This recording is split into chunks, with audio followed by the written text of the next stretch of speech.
দ্বিতীয় বৈকুণ্ঠ ধামত পৰিণত হৈছে ৰঙিয়াৰ বালিসত্ৰত।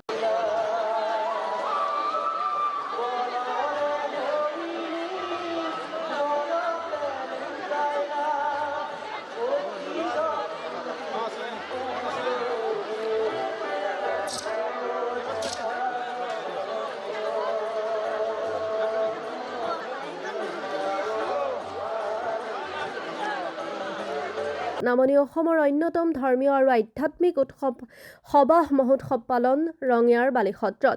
শদিয়াৰ পৰা ধুবুৰীলৈ হাজাৰ হাজাৰ ভক্ত উপস্থিত এই মহোৎসৱত প্ৰায় 500 বছৰ পুৰণি এই পৰম্পৰাগত ধৰ্মীয় অনুষ্ঠানটিত প্ৰায় 20 সহস্ৰাধিক ভক্তই উৰে নিশা আৰিয়া প্ৰজ্বলন কৰে। দিনটো উপবাসে থাকি সন্ধিয়াৰ পৰা ভক্তসকলে সৰিয়হ, তেল আৰু শংকুৱাকৃতিৰ শলিতাৰে কলগছৰ ওপৰত চাকি জ্বলাই আৰিয়া প্ৰজ্বলন কৰে।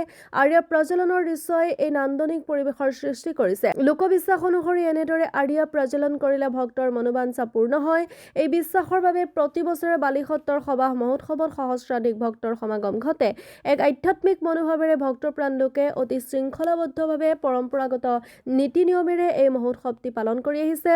সৎসংগী সত্ৰৰ এই ধৰ্মীয় মহোৎসৱটিয়ে সমগ্ৰ অঞ্চলটোতে এক আনন্দমুখৰ পৰিৱেশৰ সৃষ্টি কৰিছে।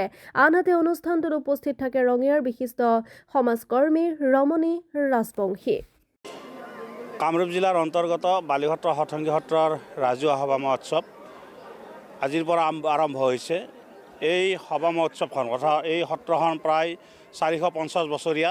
এইখন হৰিদেৱী সত্ৰ হয়। ইয়াত ধৰ্মীয় চিন্তা চেতনাৰে বা সত্ৰৰ অন্য সত্ৰৰ অসমৰ বিভিন্ন প্ৰান্তৰ সত্ৰসমূহৰ দৰে ইয়াত আধ্যাত্মিক চিন্তা চৰ্চা অটুট আছে। এই আধ্যাত্মিক চিন্তা চৰ্চাটো সদায় সুউচ্চ আৰু ইয়াত আমি ধৰ্মীয় পথাৰে আমাৰ এই সভা মহোৎসৱখন অনুষ্ঠিত কৰোঁ।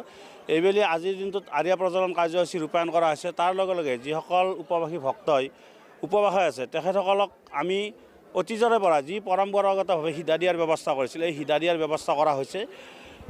আৰু যিসকল ভক্তই উপবাসে থাকি বা তেখেতসকলে নিজৰ মনোবাঞ্ছা পূৰণৰ বাবে ইয়াত আৰিয়া প্ৰজ্বলন কৰে, প্ৰবাদ আছে তেখেতসকলৰ মনোবাঞ্ছা পূৰণ হয়। সেইকাৰণে দিনক দিনে ইয়াত বহুতো অধিক ভক্তৰ আগমন দেখিবলৈ পোৱা গৈছে। 22খনকৈ উপসমিতিয়ে ইয়াত বিভিন্ন ধৰণৰ কাম কাজ কৰি আছে। ইতিমধ্যে সিধা বিভাগৰ দায়িত্বত থকা সন্মানীয় আমাৰ বিষয়ববীয়াসকলে মাটিৰ কটাত চাউল দিয়া বা যি পৰম্পৰাগতভাৱে সিধা দিয়াৰ ব্যৱস্থা, এই ব্যৱস্থা তেখেতসকলে ৰূপায়ণ কৰিছে। আৰু ইয়াত প্ৰবাদ থকা মতে যিহেতু মানুহৰ মনৰ ইচ্ছা পূৰণ হয়, গতিকে ইয়াত বিভিন্ন প্ৰান্তৰ পৰা ভক্ত আহি সমাগম কৰিছে। ভৱিষ্যত দিনত আৰু অধিক ভক্ত ইয়াত সমাগম কৰিব বুলি আমি আশাবাদী।